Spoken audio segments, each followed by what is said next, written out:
والقرآن المجيد بل عجبوا أن جاءهم منذر منهم فقال الكافرون هذا شيء عجيب أإذا متنا وكنا ترابا ذلك رجع بعيد قد علمنا ما تنقص الأرض منهم وعندنا كتاب حفيظ بل كذبوا بالحق لما جاءهم فهم في أمر مريج أفلم ينظروا إلى السماء فوقهم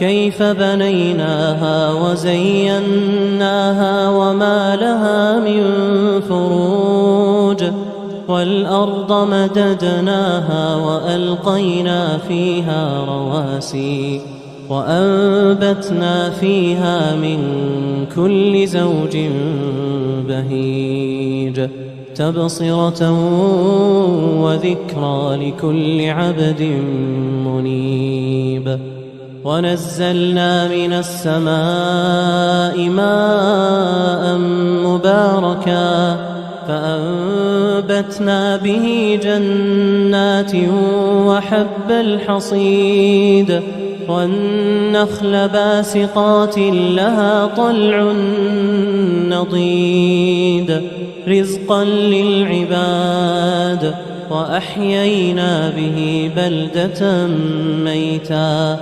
كذلك الخروج كذبت قبلهم قوم نوح وأصحاب الرس وثمود وعاد وفرعون وإخوان لوط وأصحاب الأيكة وقوم تبع كل كذب الرسل فحق وعيد أفعينا بالخلق الأول بل هم في لبس من خلق جديد ولقد خلقنا الإنسان ونعلم ما توسوس به نفسه ونحن أقرب إليه من حبل الوريد إذ يتلقى المتلقيان عن اليمين وعن الشمال قعيد ما يلفظ من قول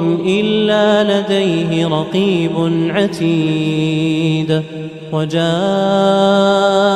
سكرة الموت بالحق ذلك ما كنت منه تحيد ونفخ في الصور ذلك يوم الوعيد وجاءت كل نفس معها سائق وشهيد لقد كنت في غفلة من هذا فكشفنا عنك غطاءك فبصرك اليوم حديد وقال قرينه هذا ما لدي عتيد ألقيا في جهنم كل كفار عنيد مناع للخير معتد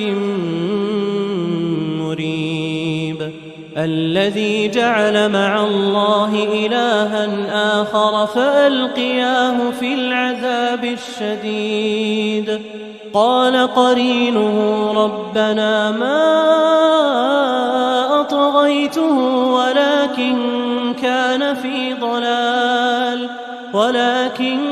كان في ضلال بعيد قال لا تختصموا لدي وقد قدمت إليكم بالوعيد ما يبدل القول لدي وما أنا بظلام للعبيد يوم نقول لجهنم هل امتلأت وتقول هل من مزيد وأزلفت الجنة للمتقين غير بعيد.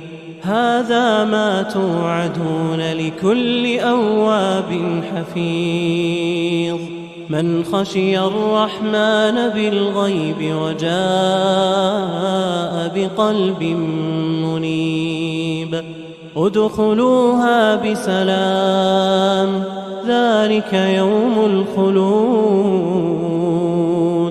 لهم ما يشاءون فيها ولدينا مزيد.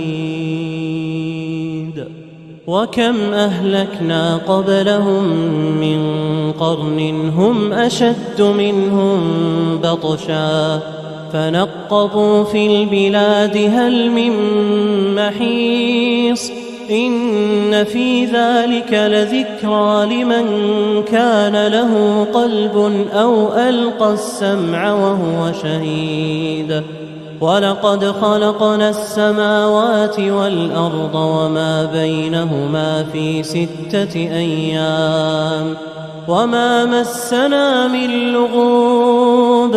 فاصبر على ما يقولون وسبح بحمد ربك قبل طلوع الشمس وقبل الغروب ومن الليل فسبحه وأدبار السجود. واستمع يوم ينادي المناد من مكان قريب يوم يسمعون الصيحة بالحق ذلك يوم الخروج. إنا نحن نحيي ونميت وإلينا المصير. يوم تشقق الأرض عنهم سراعا ذلك حشر علينا يسير. نحن أعلم بما يقولون وما أنت عليهم بجبار. فذكر بالقرآن من يخاف وعيد.